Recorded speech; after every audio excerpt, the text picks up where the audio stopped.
우리가 그렇게 싸게 살려고 노력을 하는 이유가 네. 뭐냐 하면 내 생각이 틀릴 수도 있다는 거를 인정하는 행위거든요. 벤자민 그레엄이 이제 가치 투자의 핵심을 어떻게 얘기했냐 하면 예. 안전마진을 가치 투자의 핵심이라고 얘기를 했잖아요. 그리고 안전마진의 친구로 분산 투자를 얘기를 했는데 왜 안전마진하고 분산 투자를 얘기를 했을까?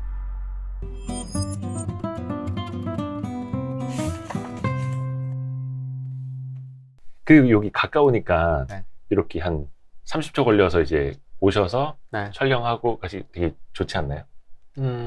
네, 좋죠. 네. 되게 대답 오래 걸리셨어.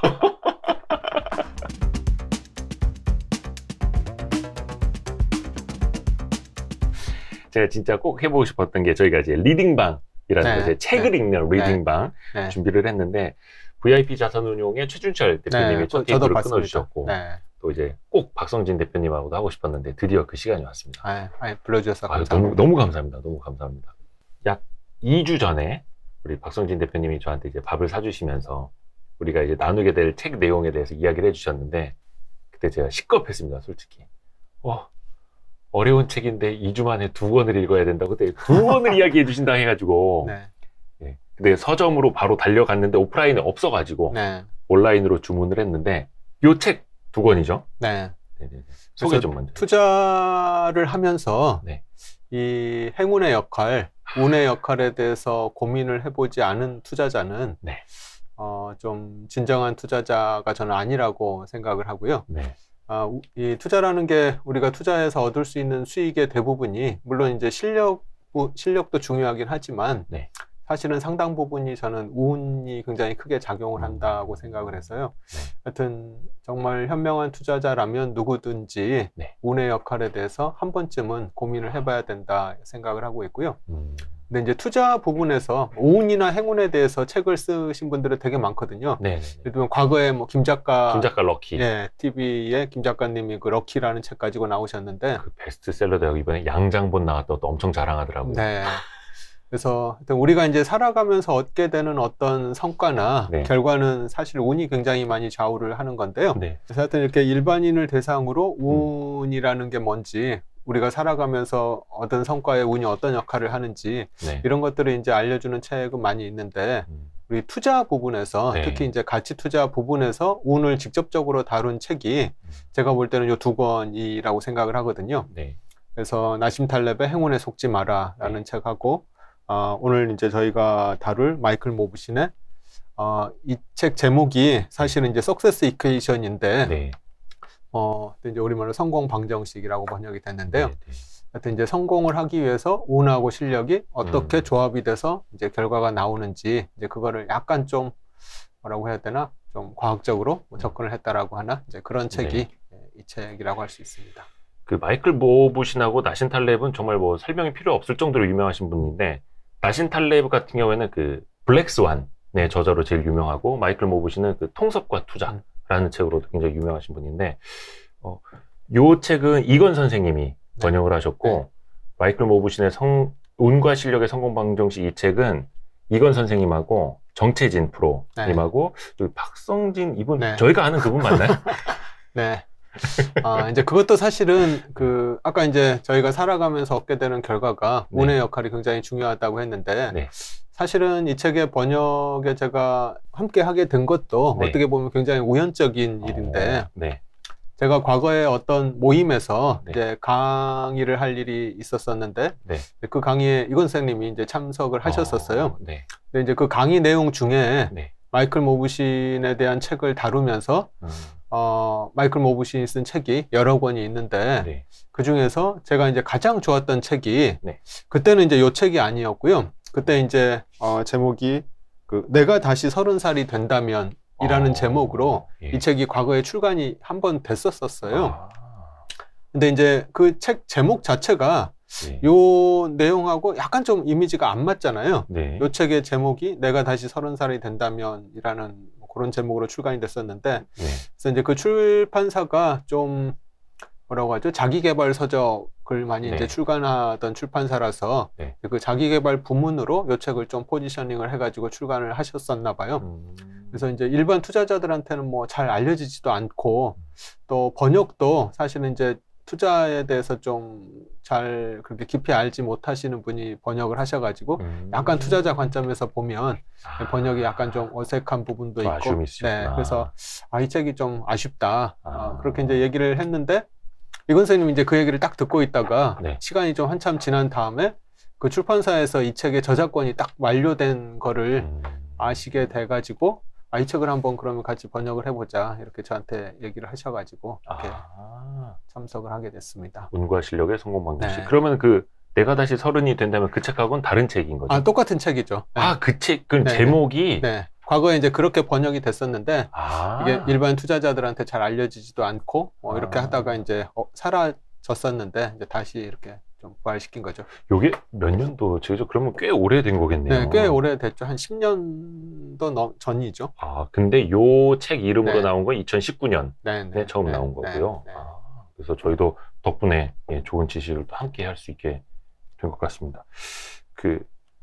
미리 이제 이실직고를 하자면 2주 동안에 책을 2권 다 읽었어야 되는데 다행히 마이클 모브신의 책은 다 읽었는데 나신 탈렙 선생님의 책은 아직도 한 번 읽었습니다. 네. 근데 다행히 오늘은 이 책 위주로 네. 이야기를 해주신다고요. 너무 다행이네요. 예. 네. 근데 이제 본론 들어가기 전에 투자자로서 또 이제 투자를 배우는 어떻게 보면 이제 후배로서 박 대표님한테 궁금한 게 박 대표님이 그래도 이제 뭔가 운이 좀 억세게 좋았던 경우 또 조금 투자하면서 운이 나빴던 경우가 저는 좀 궁금하거든요. 좀 이야기해 주실 수 있는 좀 사례 있으세요? 아까도 얘기 드렸다시피 이 책의 번역에 제가 참석하게 된 것도 사실은 이제 그냥 그러니까 그냥 우연하게 이렇게 참석을 하게 된 경우고요. 제가 투자라는 분야로 들어오게 된 것 자체도 사실은 제가 나는 투자가 나한테 맞을 것 같아 이렇게 가지고 투자를 선택을 한 게 아니라 이제 그때도 제가 잠깐 얘기 드렸던 것 같은데 제가 이제 직장 생활로는 좀 회의감이 들어가지고 이제 다른 분야를 막 이것저것 트라이를 하다가 이제 우연하게 이제 들어오게 된 분야가 투자 분야고 이제 해보니까 이게 맞아서 제가 이제 투자 쪽으로 이렇게 들어오게 된 거라서요. 어떻게 보면 투자를 시작하게 된 것 자체도 좀 운이 많이 따른 거 아닌가 이런 생각이 들고요. 그건 이제 잘 되셔서. 네, 그렇죠. 그리고 또 제가 투자를 처음 시작했던 무렵이 그 2000년 초반인데요. 정확하게는 한 2003년, 4년 요 무렵이 이제 제가 본격적으로 투자를 했던 시기인데 지나고 나서 봤더니 그 2004, 5년 이 무렵부터가 굉장히 대세 상승이 시작되던 시기였어요. 지금 제가 돌이켜서 보니까. 그래서 어떻게 보면 굉장히 좋은 시기에 제가 투자를 본격적으로 시작을 하게 된 거라는 생각이 들고 그것도 이제 좀 굉장히 운이 따랐던 거죠. 그리고 또 제가 그 투자를 시작하던 무렵에 마침 또 저한테 어떻게 하다 보니까 목돈이 좀 생겼었는데 그래서 이제 그 좀 적절한 시기에 적절한 투자금을 가지고 시작을 할 수 있었다. 그리고 이제 또 그때가 사실은 그 2000년 전만 하더라도 사실은 가치 투자를 하는 사람이 국내에서 정말 찾아보기 힘들었거든요.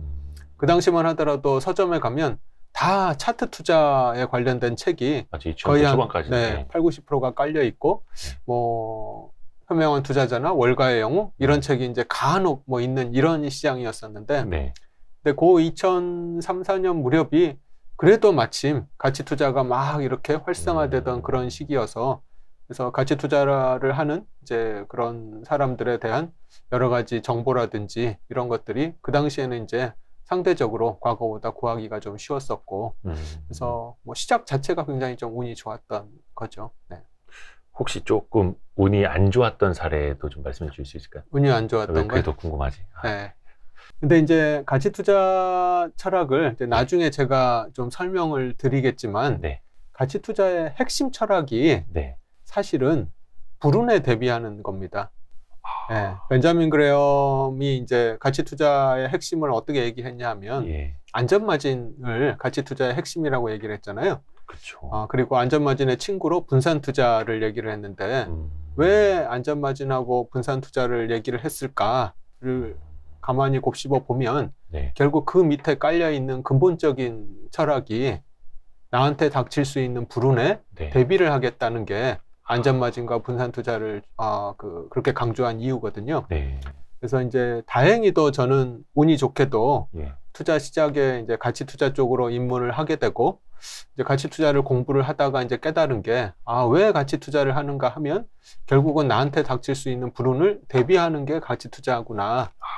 그래서 사실은 투자를 하고 나서 그렇게 크게 불운했던 경우는, 물론 이제 뭐 제가 노력을 해도 이제 똑같이 이 책에도 이제 나오는데요. 운이냐 실력이냐를 판단하는 기준 자체가 네. 인과관계가 명확하냐가 이제 운하고 실력을 평가하는 기준 중에 하나거든요. 네. 내가 똑같은 노력을 했을 때 항상 똑같은 결과를 얻으면 그건 이제 100% 실력인 거죠. 그렇죠. 근데 내가 똑같은 행동을 했는데도 어떤 때는 뭐 수익이 잘 나오기도 하고 어떤 때는 수익이 좀 안 나오기도 하면 이제 그건 운이 좀 많이 좌우를 하는 거잖아요. 네. 그래서 이제 물론 그런 식으로 어떤 해는 뭐 수익이 굉장히 잘 나오기도 하고 어떤 해는 수익이 좀 안 나오기도 하고, 예를 들면 과거 뭐 최근 한 3-4년 전, 2-3-4년 전 요때만 해도 이제 성장주가 굉장히 각광을 받던 시기여서 네.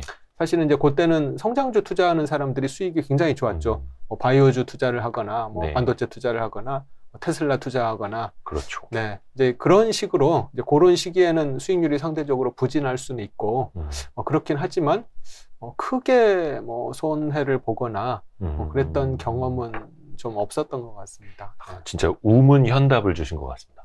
네. 와, 그러니까 저는 어디 조금 크게 물리셨거나 크게 이길 거 이런 사례를 대답해 주실 줄 알았는데 불운에 대비하는 것 그 자체가 가치 투자다.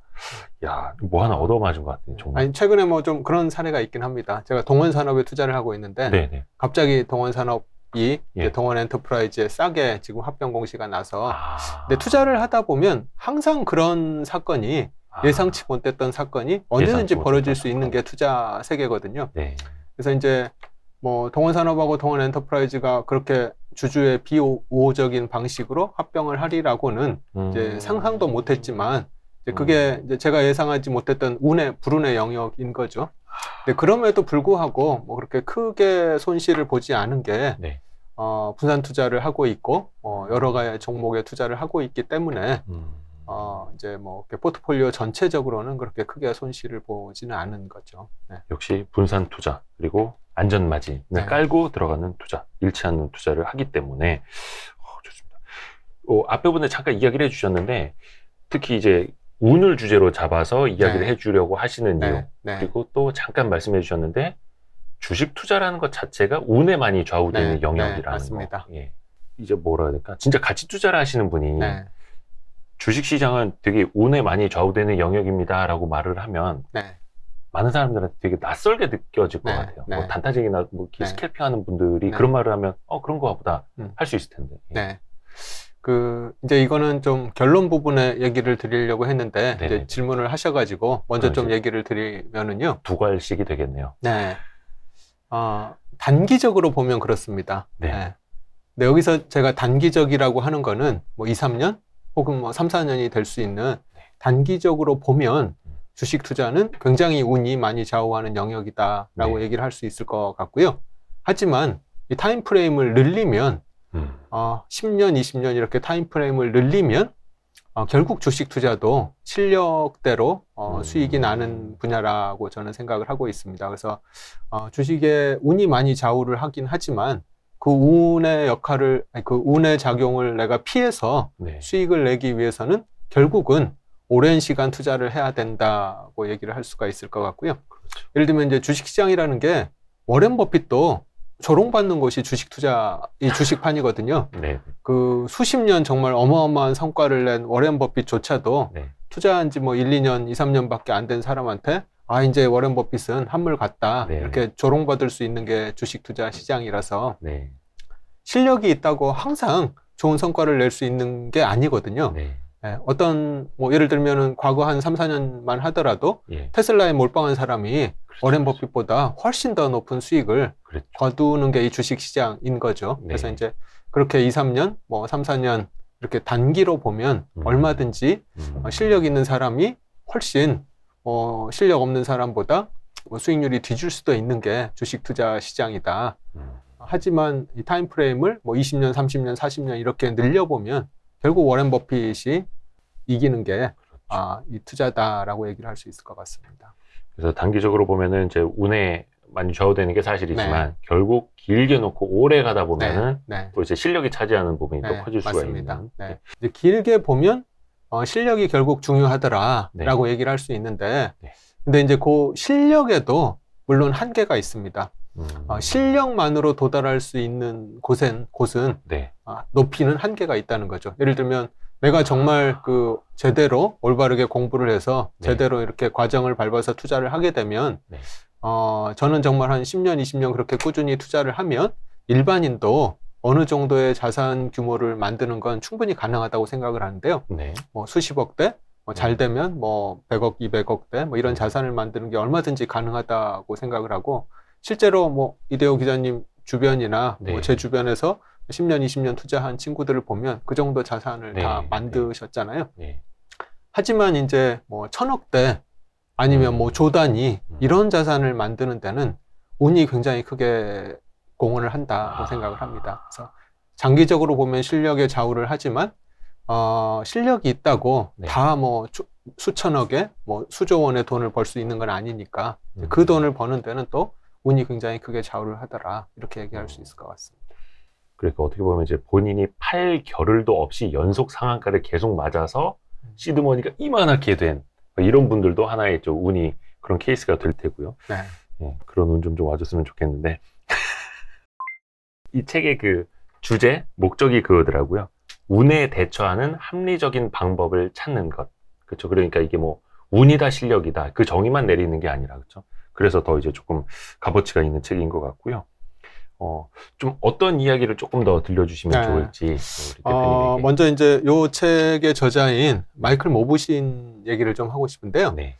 이 마이클 모브신이 굉장히 좀 이제 보통 이렇게 책을 쓰는 사람을 이제 두 부류로 나눌 수 있는데요. 하나는 이제 학자 분들 또는 이코노미스트 분들, 이제 그런 분들은 이제 직접 투자를 해보지는 않고 그냥 이론적으로만 이제 투자를 얘기하는 분들이 있고, 이제 또 하나는 이제 실전 투자자가 이렇게 투자에 대해서 뭐 얘기를 하는 이런 두 부류가 있는데, 저는 사실은 그 실전 투자자가 아닌 분들이 쓰는 책은 그렇게 썩 좋아하지는 않습니다. 너무 이론적으로만 좀 현실하고 괴리가 되는 뭐 그런 얘기들이 있어서.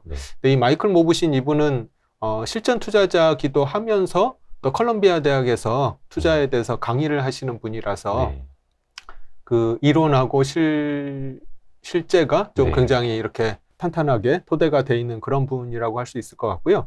그리고 이분이 그 강의를 하고 있는 컬럼비아 대학이 굉장히 좀 가치 투자자들한테는 유명한데, 왜 유명하냐 하면 가치 투자의 시조라고 할 수 있는 분이 벤자민 그레엄이잖아요.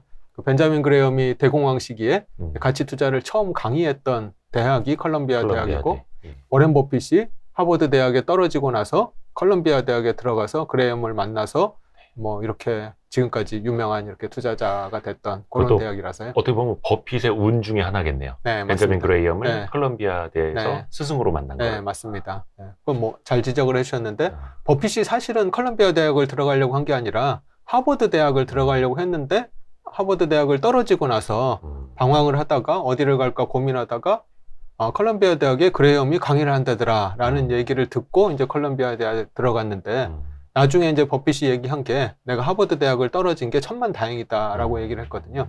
그래서 우리가 살아가면서 그렇게 수많은 우연들에 의해서 인생의 행로가 바뀌고 이러는 게 인생이 아닌가 생각됩니다. 그래서 요 마이클 모브신이 컬럼비아 대학에서 강의를 하고, 또 이제 과거에 그 투자 회사로 레그메이슨 캐피탈이라는 곳에 근무를 했었는데요. 이 투자 회사가 또 굉장히 베스트셀러를 냈던 분들, 또 이제 과거에 굉장히 유명했던 분들이 근무했던 그런 투자 회사인데요. 이 레그메이슨 캐피탈에서 근무를 했던 분 중에 굉장히 유명한 분이 빌 밀러라는 분이 있습니다. 아마 일반인 분들은 잘 모르실 텐데요. 이 빌 밀러가 이제 과거에 굉장히 유명했던 분인데, 이분이 1991년부터 2005년까지 15년 동안 연속해서 S&P 500을 비트했던 그런 전설적인 펀드 매니저입니다. 그래서 피터 린치보다도 한때는 훨씬 더 유명한 분이었죠. 피터 린치가 은퇴한 이후에.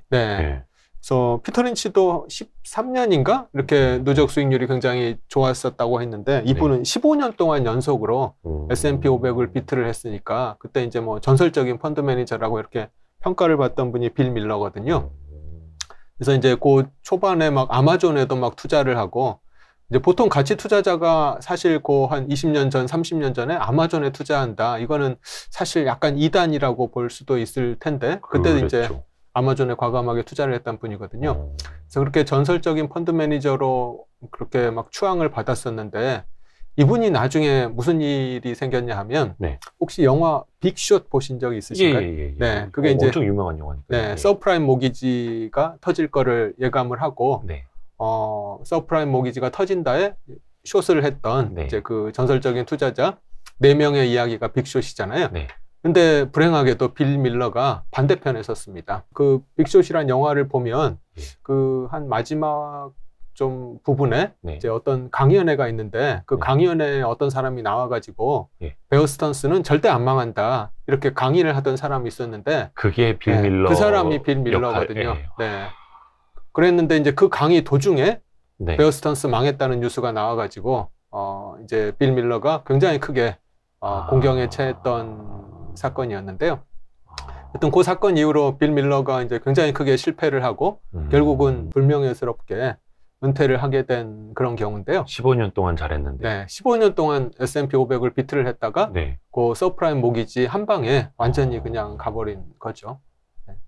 그래서 사실 빌 밀러 사례를 보면 과연 빌 밀러가 과거에 그렇게 큰 수익을 냈던 게 과연 실력이었는지 운이었는지 아니면 서프라임 모기지 때 그렇게 큰 타격을 받은 게 이게 실력이었는지 아니면 운인 건지 사실은 한번 곰곰이 생각해 볼 필요가 있을 것 같습니다.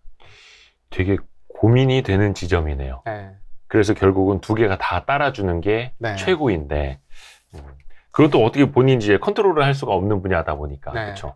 그래서 또 이제 시장이라는 녀석이 더 이제 미스터 마켓이 또 심술구준 것 같기도 하고요. 그래서 이제 이 책을 보면 그 마이클 모브신이 이제 투자에 대해서 얘기를 하고 있지만 사실은 이제 우리가 살아가면서 하는 많은 일 중에 어떤 부분은 운이 좀 굉장히 크게 좌우를 하는 부분이 있고 또 어떤 부분은 실력이 굉장히 크게 좌우를 하는 부분이 있다. 그래서 운하고 실력의 스펙트럼 얘기를 하거든요. 그래서 이제 예를 들자고 하면 내가 똑같은 행동을 했을 때 계속 똑같은 결과를 얻을 수 있으면 그건 이제 실력이 중요한 부분인데 그런 부분이 뭐냐 하면 예를 들어서 바둑을 둔다든지 뭐 체스를 둔다든지 뭐 바이올린을 연주한다든지 뭐 수영을 한다든지 뭐 또 학교 공부 뭐 이런 것들은 실력이 굉장히 크게 좌우를 하는 거거든요.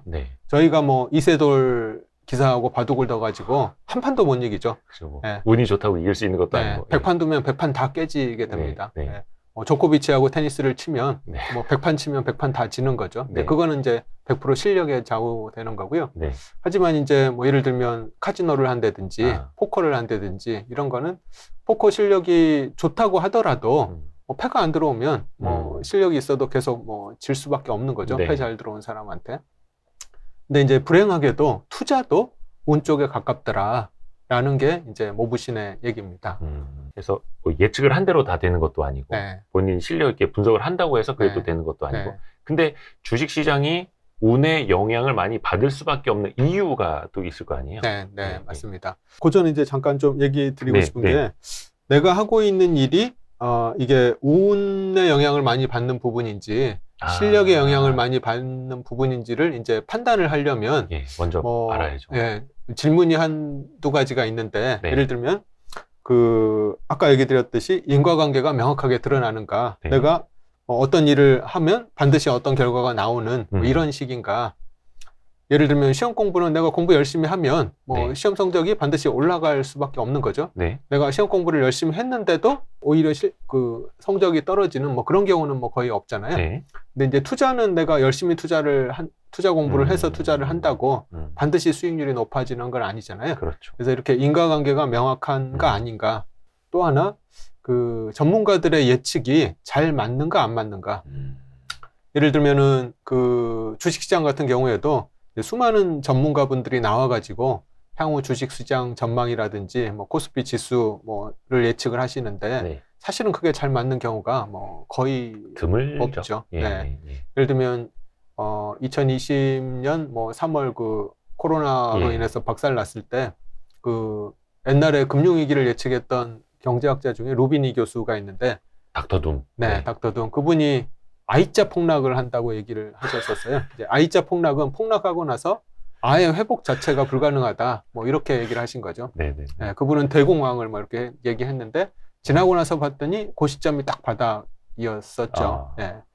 이제 그런 것처럼 또 전문가분들이 이제 뭐 삼성전자의 뭐 바닥이 어디냐, 뭐 9만 전자냐, 8만 전자냐, 뭐 7만 전자냐, 뭐 이런 걸 얘기를 하시는데 그런 것도 사실 잘 안 맞잖아요.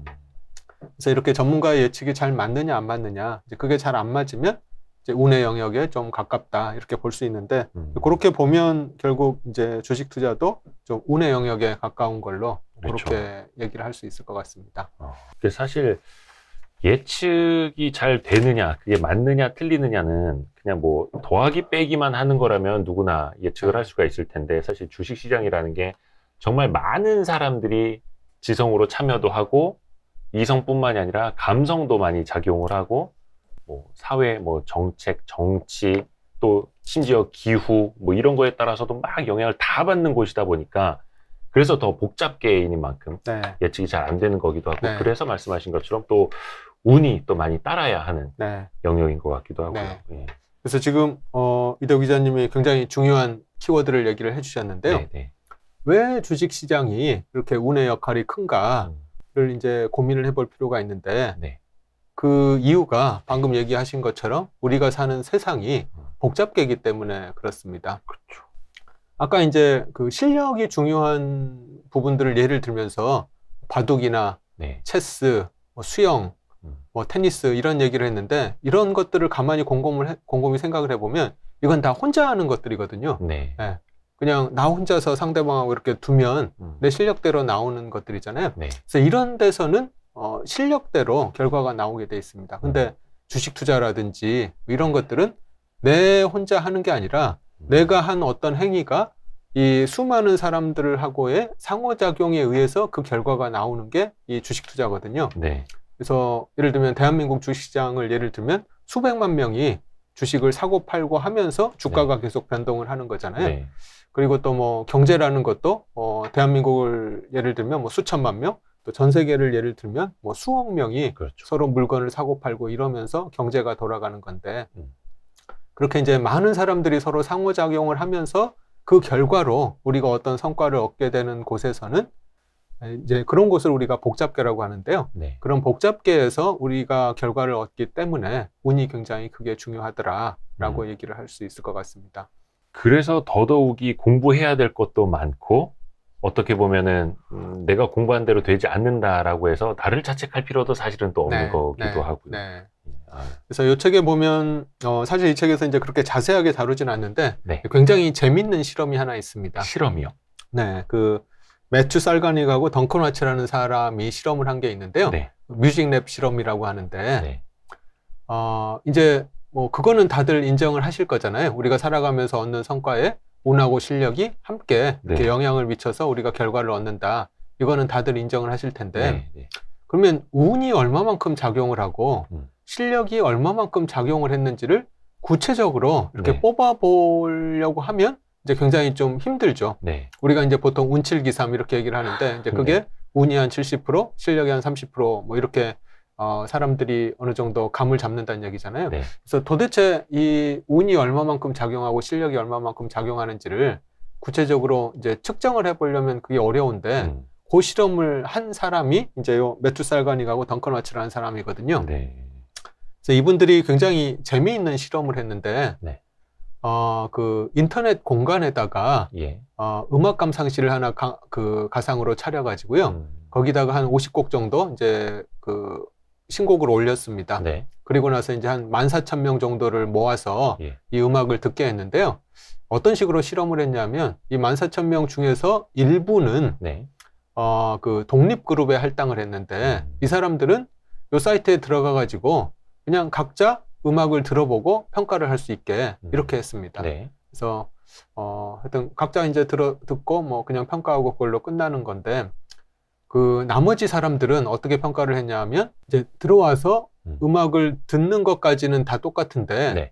다른 사람이 어떻게 평가를 했는지를 볼 수 있게 했습니다. 다른 사람의 평가를 살짝 보여주는 네. 별점 막 네. 이런 식으로. 그 옆에 이제 다른 사람은 몇 사람이 이 곡을 얼마나 좋아했다 이런 네네네네. 평가가 들어가는 거죠.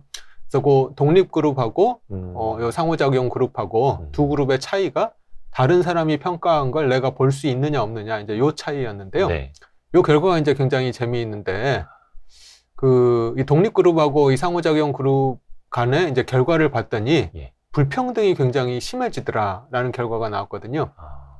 예를 들면 독립 그룹 같은 경우에는 가장 이제 평가를 잘 받는 그 곡 같은 경우에 네. 예를 들면 뭐 1000명이 보고 나서 한 40명 정도가 좋아요를 누른 이런 네. 결과가 나왔는데 네. 상호작용 그룹 같은 경우는 가장 평가를 잘 받는 곡 같은 경우는 1000명 중에 한 200~300명이 좋아요를 누르더라. 확 몰려버리는. 네. 여기서는 뭐 가장 좋은 평가를 받는 곡이라고 할지라도 한 40명 정도가 좋아했는데 네. 여기는 한 200~300명이 좋아하는 걸로 상호작용을 먼저 좀 보여줬을 때 네. 남의 별점이라 살짝 먼저 보여줬을 남의 때 것을 봤을 때 네. 이렇게 불평등이 굉장히 커지게 되더라. 그리고 이제 또 하나 재미있는 결과가 네. 이 상호작용 그룹을 하나만 만든 게 아니라 8개 그룹을 만들었습니다. 네네. S1부터 S2, S8까지 8개 네네. 그룹을 만들었는데 네.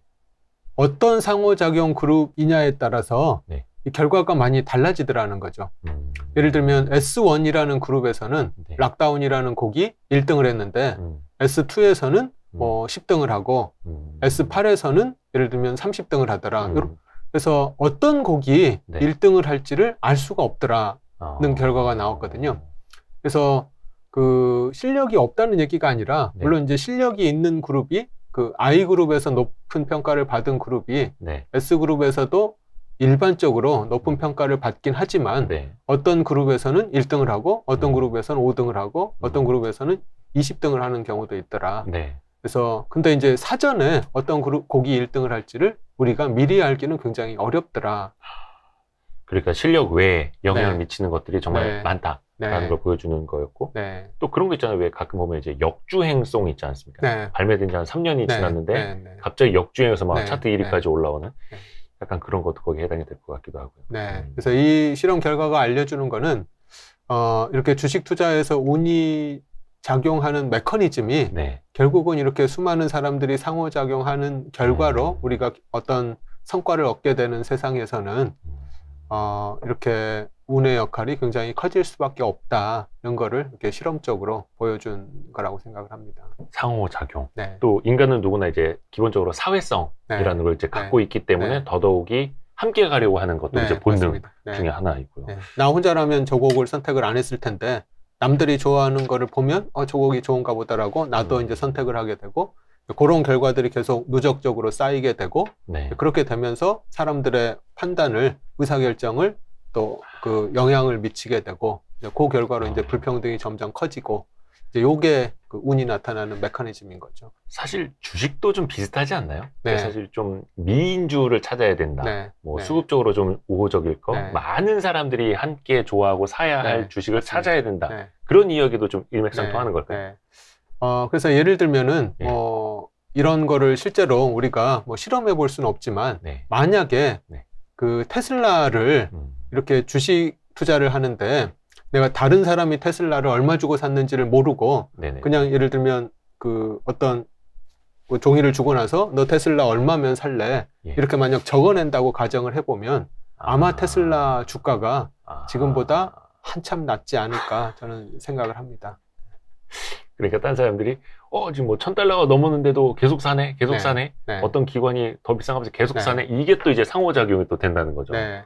강남 아파트 가격도 저는 마찬가지라고 생각합니다. 그냥 다른 사람이 강남 아파트를 얼마에 샀는지를 모르는 상태에서 당신 강남 아파트 요거 얼마에 사겠냐 이렇게 만약 물어보면 평당 3천만 원이라고 대답할 사람이 이제 수많은 사람들이 강남 아파트를 뭐 7천만 원, 1억에 사서 계속 수익이 나는 걸 보면 결국 그 사람도 1억을 주고 사게 된다는 거죠. 뭐 소득 대비 가격 뭐 PIR이라든지 막 이런 걸로 해서 이제 밸류에이션을 하려고 하겠죠. 네, 네. 근데 이제 밸류에이션 그 밖에 있는 또 영역이라는 것도 또 미리 존재를 할 테니까요. 이렇게 우리가 살아가면서 얻게 되는 결과가 운하고 실력에 함께 이제 영향을 받는 건데, 네. 이제 우리가 투자자니까 네. 결국 이제 주식 투자에 좀 집중을 해보면, 네. 주식 투자도 결국은 운이 굉장히 크게 좌우를 하는 영역이더라. 네. 그래서 이제 가까운 사례를 예를 들면, 이제 저는 그 캐시우드 누나, 돈나무 네, 누나가 네. 생각이 나더라고요. 네. 이분이 2020년에 수익률이 얼마였더라? 150%. 예, 네. 엄청나죠. 2020년에 150% 수익을 냈는데, 작년 수익률이 제가 보니까 마이너스 24% 났더라고요. 네. 그다음에 올해 지금 1분기까지만 네. 마이너스 30%가 났거든요. 근데 그래서 이제 그 캐시우드 돈나무 누나의 그 수익이 어떤 게 실력이고 어떤 게 운인지 한번 좀 생각을 해볼 필요가 있다고 생각이 되고요. 그리고 이제 마찬가지로 저희 나라 사례 같은 경우에도 과거에 1999년에 바이코리아 네. 펀드라든지 또 2007년에 인사이트 펀드라든지 한때 굉장히 크게 이름을 날렸던 펀드들, 그리고 나서 이제 곧바로 이렇게 처참한 수익률로 사라졌던 이런 펀드들 보면, 어떤 주식 투자도 굉장히 운의 영역에 좀 속해 있다. 네. 근데 이제 많은 사람들이 능력으로 위장한 행운에 속는다는 거죠. 이제 그게 이제 나심 탈렙 책에 행운에 속지 마라라는 내용인데요. 예. 그래서 사람들은 이제 어떻게 보면 수익을 많이 낸 사람이 결국 실력이 있을 거다라고 이렇게 착각을 하게 된다는 거죠. 그러니까 가장 최근에 수익률이 가장 좋았던 펀드 매니저, 이런 식으로. 네. 예. 물론 아까 얘기 드린 것처럼 장기적으로 보면 네. 결국 워렌 버핏처럼 실력 있는 사람이 결국 수익을 내긴 할 테지만, 이게 2, 3년, 3, 4년 이렇게 단기로 보면 꼭 그렇지는 않더라는 거죠. 맞아요. 그래서 이제 이렇게 능력으로 위장된 행운에 우리는 속기가 쉽다. 그리고 운의 역할을 과소평가하기가 쉽다는 게 우리가 이제 좀 깊이 한번 좀 새겨둬야 될 그런 부분이라고 생각이 되고요. 그래서 이제 이렇게 운의 역할이 굉장히 큰 게 주식 투자라고 하면, 네.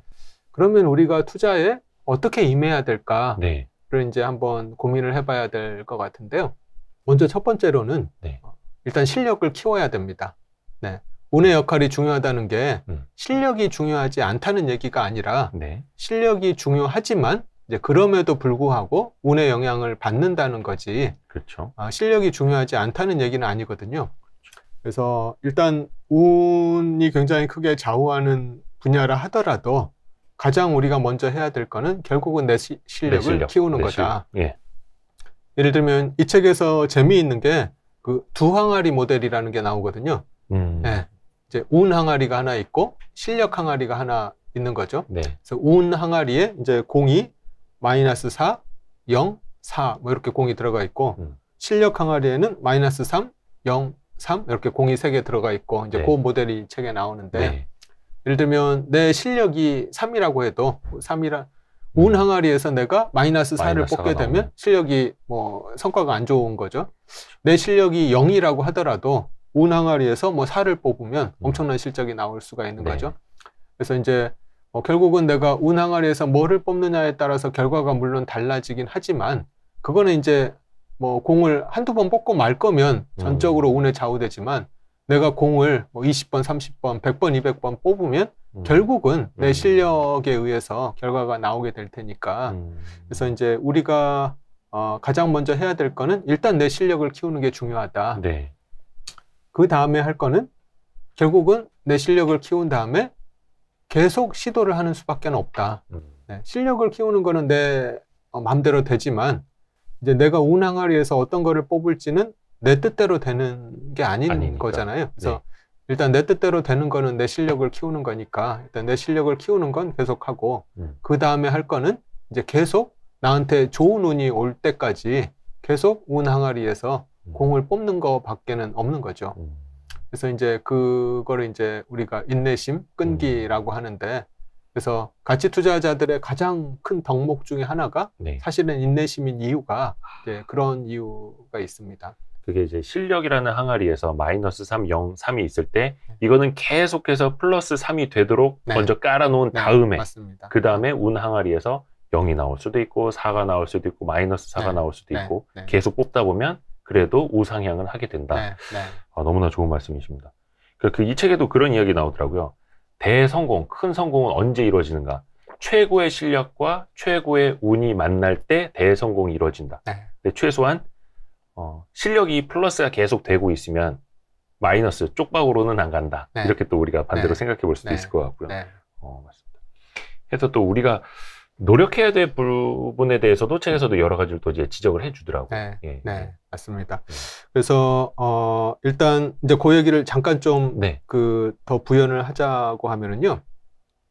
그래서 이제 그 인내심이 중요하다는 얘기는 결국 이제 또 어떤 얘기냐 하면 이 실력은 장기적으로 드러난다는 얘기랑 똑같은 거거든요. 예. 아까 얘기 드렸듯이 워런 버핏도 조롱받는 곳이 조롱받을 수 있는 곳이 이 주식 투자판이니까.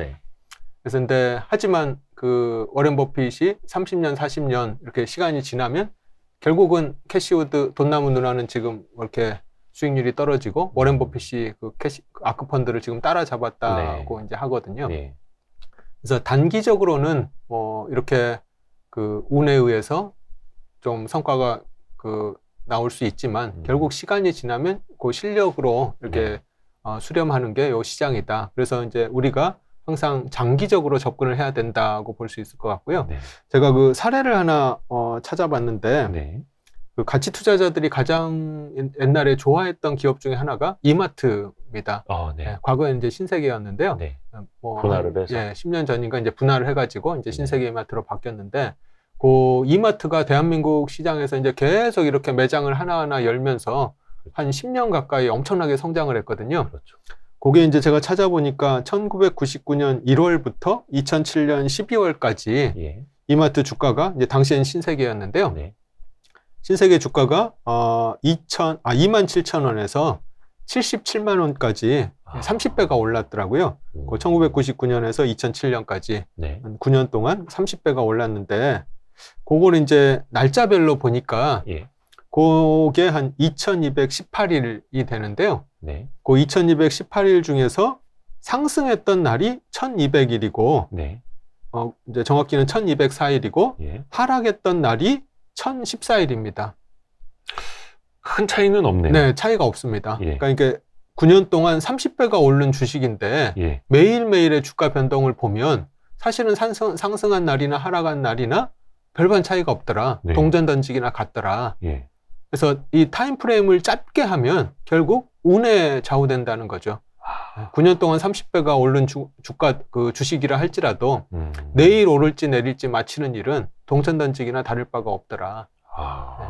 한 달 단위나 연 단위로 보면 이제 9년인데 9년 동안 하락한 해는 아마 1년인가 밖에 안 됐었고 8년은 계속 상승을 했거든요. 그래서 이렇게 타임프레임을 늘리면 결국은 계속 좋은 성과가 나오는데 타임프레임을 줄이면 줄일수록 굉장히 운에 좌우되는 성과를 얻게 된다. 그래서 이제 결국 우리가 투자를 할 때 좀 멀리 보고 투자를 해야지 너무 근시안적으로 투자를 하게 되면 결국은 내가 운에 베팅하는 거나 다를 바가 없는 투자를 하게 된다고 얘기할 수 있을 것 같습니다.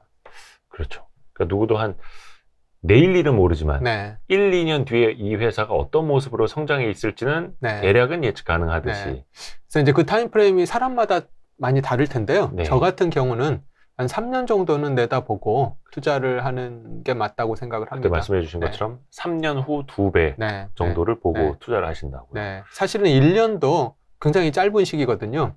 예를 들면은 우리가 코로나를 이제 예를 들면은 코로나가 언제 끝날지는 뭐 사실 아무도 알 수 없지만 그냥 넉넉 잡고 3년이면 끝날 가능성이 높다고 우리가 볼 수 있을 거고. 지금 어영부영 3년 왔잖아요, 진짜로. 이제 그러면 그 3년 정도 기다리면 결국 기업들 실적도 코로나로 인해서 악화된 실적이 다시 턴할 수 있는 그런 시간이 주어지게 되고. 그래서 저는 뭐 하여튼 한 3년 정도의 타임프레임이 일단 가장 좀 좋지 않나. 근데 이제 이건 물론 사람들에 따라서 좀 많이 다를 수는 있을 것 같습니다. 어떤 분들은 저보다 훨씬 더 긴 타임프레임으로 뭐 투자하시는 분도 계시고 어떤 분들은 좀 더 짧은 타임프레임이지만 하여튼 하루 이틀 이런 타임프레임으로 투자를 해서는 절대 그거는 이제 운에 베팅하는 거랑 똑같다라고 얘기할 수 있을 것 같습니다. 그래서 이제 어떻게 투자해야 될까를 얘기를 했는데 일단 실력을 향상시키는 게 좋다. 그리고 일단 실력을 키우더라도 그 실력에 합당한 결과를 얻기까지는 시간이 필요하다. 네. 그래서 장기적으로 우리가 바라보고 투자해야 된다 얘기를 드렸고요. 그리고 또 하나가 결과가 아니라 과정에 집중해야 된다. 결과가 아니라 과정에 집중해야 된다. 그래서 이제 아까 얘기 드린 것처럼 이제 예를 들면 2020년 그 한 해의 결과만을 보면 네. 돈나무 누나가 150% 수익을 냈고 워렌 버핏은 뭐 그렇게 별 볼 일 없는 수익을 냈지만 그 결과만을 보고 그러면 돈나무 누나의 투자 방식이 최고다 이렇게 얘기를 해서는 안 된다는 거죠. 그렇죠. 그래서 내가 올바른 투자 철학을 가지고 올바른 방식으로 투자를 해도 어떤 경우에는 좋은 성과를 거둘 수도 있지만 또 어떤 경우에는 좋은 성과를 거두지 못하는 수도 있다. 그래서 결과가 안 좋다고 내가 과연 그러면 잘못된 투자를 했는가? 그건 아니라는 거죠. 그래서 결과가 아니라 항상 과정을 가지고 우리가 평가를 해야 되고 네. 올바른 절차를 따라서 올바른 과정으로 투자를 하면 이제 결국 시간이 지나면 이제 성과를 얻게 되는 게 이렇게 운이 크게 좌우하는 분야다 얘기를 할 수 있을 것 같습니다. 그리고 이제 또 하나 우리가 투자를 하면서 좀 곰곰이 생각해 봐야 될 게 그래서 이제 이렇게 운이 크게 좌우를 하는 세상에서는 우리가 어떤 마음가짐으로 투자를 해야 되냐 하면 네. 이 수익률 게임을 하려고 해서는 안 됩니다. 수익률 게임보다는 투자에서 중요한 거는 수익률 게임이 아니라 리스크 매니지먼트가 더 중요하더라. 이제 이런 깨달음을 우리가 얻을 수 있는데요. 네. 예를 들면 수익률 게임으로만 보면 돈나무 누나라든지 아까 예를 들었던 빌 밀러 15년 동안 뭐 S&P 500을 비트를 했으니까 어마어마한 수익을 낸 거죠. 근데 하루아침에 그냥 시장에서 아웃이 돼버렸잖아요. 왜 그러냐 하면 리스크 매니지먼트가 안 된 거죠. 네. 그래서 이제 예를 들면은 지금 이제 돈나무 누나가 테슬라에다 이제 크게 베팅을 하신 걸로 알고 있는데요. 이제 리스크 매니지먼트를 한다는 얘기는 예를 들면 이제 어떤 게 가장 큰 리스크라고 생각을 하세요? 혹시 이 기자님은? 몰빵? 네, 몰빵도 이제 가장 큰 리스크일 수 있고요. 네네네. 이제 제가 생각할 때 가장 큰 리스크가 가장 높은 행동은 비싸게 주고 사는 겁니다. 네. 우리가 어떤 물건을 비싸게 주고 사면 그게 세상에서 제일 위험한 거거든요. 그래서 이제 좋은 기업을 사냐 나쁜 기업을 사냐 보다 더 안 좋은 행위는 비싸게 사냐 싸게 사냐라고 생각을 하는데 예를 들면은 SK텔레콤 같은 경우는 뭐 좋은 기업이라고 우리가 할 수 있을 것 같은데 뭐 2000년대 초반 IT 버블 시기에 SK텔레콤을 샀다고 하면 지금도 이제 반토막이거든요. 그래서 이제 많은 사람들이 좋은 기업을 사면 뭐 성과도 좋을 거라고 생각을 하지만 사실은 아무리 좋은 기업이라 하더라도 비싼 가격에 사면 그것만큼 리스크 있는 행동은 없는 거죠. 그래서 투자에서 가장 큰 리스크는 비싸게 주고 사는 거다. 그리고 이제 리스크 매니지먼트를 한다는 얘기는 또 어떤 얘기랑 똑같냐고 하면 이제 우리가 그렇게 싸게 살려고 노력을 하는 이유가 뭐냐 하면 내 생각이 틀릴 수도 있다는 거를 인정하는 행위거든요. 내 생각이 뭐 틀릴 수 있다는 걸 내 생각은 안 틀려라고 생각을 하면 싸게 살 필요가 없는 거죠. 예를 들면 이제 아까 그 돈나무 누나가 테슬라에 굉장히 크게 베팅을 했는데 그 캐시우드 그분이 이제 인터뷰하는 거를 보면 테슬라의 미래를 거의 뭐 100% 확신한다는 식으로 이렇게 인터뷰를 하시더라고요. 뭐 어찌됐든 간에 가장 잘 된 투자 케이스 중에 하나가 테슬라일 수는 있으니까요. 맞습니다. 그래서 하여튼 지금까지는 뭐 성공을 했지만 2020년까지는 성공을 했지만 하여튼 이제 그렇게 내 생각이 틀릴 수가 없다는 마음가짐으로 이렇게 투자를 하게 되면 그게 이제 또 굉장히 큰 리스크라고 생각을 하는데요. 그래서 리스크 관리를 한다는 얘기는 내 생각이 틀릴 수 있다는 걸 인정하고 내 생각이 틀렸을 경우에도 내가 손실을 보지 않도록 이 기업을 살려고 노력하는 거. 그거에 결국은 싸게 사는 것밖에 없다. 이제 그게 이제 벤자민 그램이 얘기한 안전마진이 될 거고요. 근데 이제 그 내가 안전마진이 있다고 생각했던 그 생각 자체도 틀릴 수가 있기 때문에 이제 역시 또 분산 투자를 해야 되는 거죠. 이 책에도 나오는데 그 유명한 그 심리학 이론 중에 그 정박 효과, 그 앵커 이펙트라고 하나요? 그런 거 있지 않습니까? 그러니까 어떻게 보면 내가 산 가격에 어떻게 보면 메모리 되는 거죠. 분명히 10,000원이어도 좋은 회사인데 내가 산 가격이 15,000원이기 때문에 네. 나한테 이 회사는 안 좋은 맞습니다. 회사일 수 있고 나한테 이 주가는 안 좋은 주가일 수 있는 거죠. 그래서 또 하나가 여기에 그 손실 회피 네. 본능이 같이 더해지면은 네. 나는 분명 15,000원 샀다가 좋은 회사인데 10,000원짜리 주식이 다시 15,000원에 와버리면 홀라당 팔아버리는. 네. 그러니까 책에도 나옵니다만 인간이 이익을 얻을 때의 크기보다 손실을 네. 보고 있을 때 그 고통의 크기가 2.5배 더 크다고 네. 하더라고요. 네. 그래서 그래서 장기 투자가 더 어렵고 네. 그래서 좀 비싸게 사면은 안 되는 이유가 거기에 또 네. 있는 거기도 네. 하고요. 맞습니다. 네. 예. 그래서 이제 그거는 이제 다니엘 카너먼이라는 네. 분이 이제 행동경제학에서 많이 얘기했던 내용인데 네. 그 생각에 관한 생각이라는 책을 네. 보면 이제 그 부분이 굉장히 잘 나와 있어서 예. 혹시 관심 있으신 분들은 뭐 그 책도 한번 읽어보시면 좋을 것 네. 같습니다. 저희 그 김경일 교수님이 아주대 심리학과 김경일 교수님이 저희 이제 2달에 한 번씩 출연을 해주고 계시는데 데니얼 카너먼을 많이 또 인용을 해주시고 네. 그래서도 또 이제 많이 우리가 또 배울 수가 있더라고요. 네. 그래서 이제 결론적으로 얘기를 하면 이제 이 세상이 운과 실력이 행운이 굉장히 크게 좌우를 하는 것이라는 거를 우리가 깨닫는다고 하면 결국 투자할 때 가장 중요한 거는 우리 지식에 한계가 있다는 걸 인정하는 게 투자의 시작점이 돼야 되지 않는가. 그래서 세상 일은 알 수 없다. 우리의 지식은 한계가 있다는 거를 깨닫고 이제 투자에 임해야 되는데 이제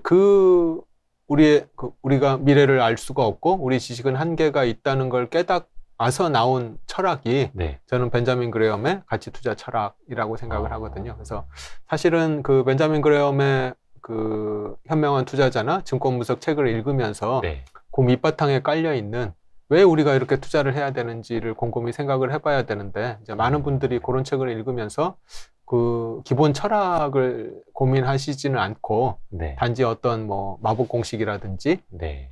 뭐 어떤 ROE가 얼마고 뭐 PBR이 얼마인 주식을 사야 된다든지 이제 이런 어떤 기법을 받아들이려고 뭐 하시는 거를 보고 저는 좀 약간 아쉬운 부분이 좀 있는 것 같습니다.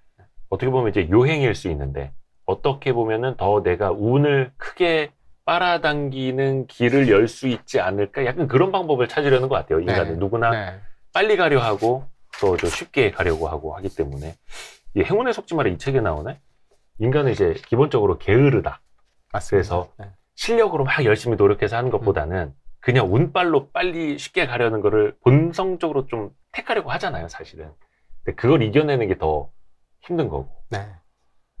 약간 어떻게 보면 이제 투자자의 기질과도 좀 관련이 된 걸 수도 있는데 내 스스로 실력을 더 키워야겠다라고 생각하는 사람과 이건 좀 힘드니까 조금 더 운을 더 빠르게 세게 당길 수 있는 방법이 없을까? 이쪽으로 가는 사람이 있는데 모르겠습니다. 그 본인이 기질이 이제 어디 있는지 모르는 분들을 위한 조언 같은 거 좀 해주실 수 있을까? 왜냐면은 누구나 편하고 쉽게 돈 벌려는 욕심은 다 있잖아요. 네, 그렇죠. 예, 예. 네. 모든 사람이 네. 좋은 투자자의 기질을 가지고 태어나지는 않다고 저는 생각을 하거든요. 다 성향이 다르니까요. 네, 네. 어떤 사람은 뭐 이세돌 기사처럼 바둑을 잘 두는 뭐 그런 사람도 있고 어떤 사람은 뭐 아무리 해도 뭐 좀 실력이 안 나오는 부분도 있고 또 어떤 사람은 수영을 잘하고 어떤 사람은 테니스를 잘 치고 뭐 이런 것처럼 투자 역시 좀 개인적으로 타고난 성향이 좀 있는 것 같다는 생각이 들고요. 네.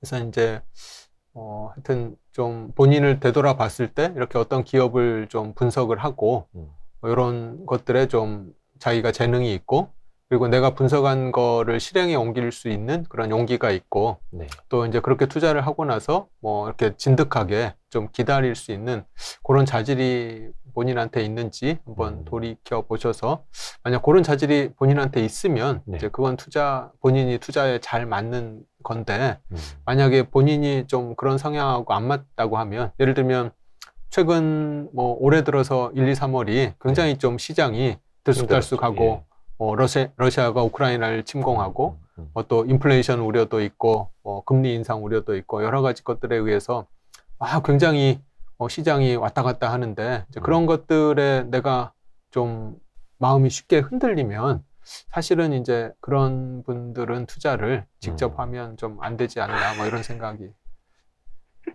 좀 안타깝지만 맞습니다. 그리고 여기 그 나신 탈레브의 그 행운에 속지 말아에 나오는 이야기이기는 한데 러시안 룰렛을 그 사례로 드는 것도 물론 이제 운과 실력의 성공 방법 이 책에도 나오던데요. 이게 사실 러시안 룰렛이 6발의 탄약을 넣는 곳에 구멍에 한 발만 넣어놓고 이제 관자놀이로 땡기는 게임 아닙니까? 뭐 게임이라고 하기도 좀 뭐한데, 근데 살 확률이 6분의 5 엄청나게 크고 죽을 확률이 6분의 1인데 여기에 과연 베팅을 해야 하느냐, 약간 그런 거에 대한 고민도 조금 있는 것 같아요. 그래서 이제 나심 탈렙이 이제 보다 좀 더 정확하게 얘기하면은 이제 그게 러시안 룰렛 게임인데 우리 인생은 실제로는 그 총알 구멍이 한 100개, 1000개 있는 그런 러시안 룰렛하고 비슷하다. 이제 그 100개 구멍에서 총알이 1개 또는 1000개 구멍에서 총알이 하나 돼 있다고 하면 그 총알이 발사될 확률은 뭐 100분의 1, 1000분의 1밖에 안 되는 거잖아요. 그런데 이제 예를 들면은 우리가 실제로는 그런 게임을 하면서도 그 자신이 러시안 룰렛 게임을 한다는 걸 사람들이 깨닫지 못하더라는 게 나심 탈렙의 메시지인 거죠. 그래서 내 총알이 발사가 안 되면 내 능력이 뛰어나다, 내 실력이 탁월하다 이렇게 생각을 하는데 그런 게임을 계속 하다 보면 아무리 100분의 1의 확률이라도 그런 게임을 10년, 20년 계속하면 결국은 총알이 발사되는 거죠. 그래서 이제 그 러시안 룰렛 게임이 시사하는 거는 그런 게임은 아무리 확률이 낮더라도 만약에 총알이 한번 낮은 확률로 그 사건이 벌어지게 되면 내가 큰일 나는 그런 그 베팅이라고 하면 절대 해서는 안 된다는 게 러시안 룰렛 게임의 그런 메시지인 것 같습니다. 사실 이게 그냥 일반적인 사람들한테 6개의 구멍 중에 하나에만 총알이 있다. 그래서 죽을 확률이 6분의 1이다. 그래서 이 러시안 룰렛을 하겠느냐라고 물어보면 정상적인 사람이라면 안 할 거예요. 근데 그게 아니라 한 1000개의 구멍 중에 하나 발사될 확률이다. 그러면 의외로 한다는 사람들은 많아질 수 있을 것 같아요. 그리고 또 사실은 본인이 러시안 룰렛 게임을 하는지를 모르는 경우가 많습니다. 거죠. 예를 들면은 저는 대표적인 상품이 ELS라고 생각을 하는데요. ELS, DLS 상품이 저는 러시안 룰렛 게임하고 똑같다고 생각을 하는데요. 맞습니다. 그 혹시 모르시는 분들, ELS 상품이 어떤 거냐면 어떤 지수를 하나 특정을 지어가지고 예를 들면 뭐 코스피 지수를 예를 들어가지고 코스피 지수가 뭐 1500 이하로만 안 빠지면 뭐 한 5% 수익을 주고 만에 하나 1500 이하로 빠지면 왕창 손해보는 원금 손실 이런 게 이제 ELS인데요. 이게 전형적으로 러시안 룰렛 게임이거든요. 그렇죠. 확률은 낮지만 대부분은 뭐 1500 이상에서 끝날 테지만 만약에 잘못해서 1500 이하로 빠지게 되면 내 돈을 왕창 손해보는 게 그 ELS 상품인데 그게 러시안 룰렛하고 똑같습니다. 근데 본인이 그런 게임을 하면서도 본인이 러시안 룰렛 게임을 하는지를 사람들이 모르고 투자를 하는 경우가 참 많은 거죠.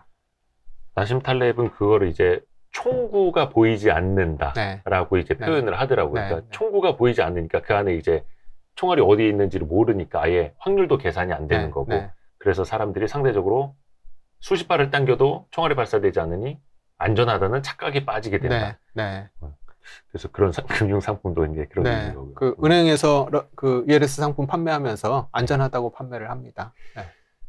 DLS 사례였던가요? 한 3, 4년 전에 독일 국채. 이제 독일 국채가 마이너스까지 이제 수익률이 떨어지면서 원금 손실 사태가 크게 난 적 있지 않습니까? 그때 은행원들이 다 그렇게 그 전에 팔았다는 거예요. 설마 영국 뭐 독일하고 영국이었죠. 독일 영국이 망하겠느냐고.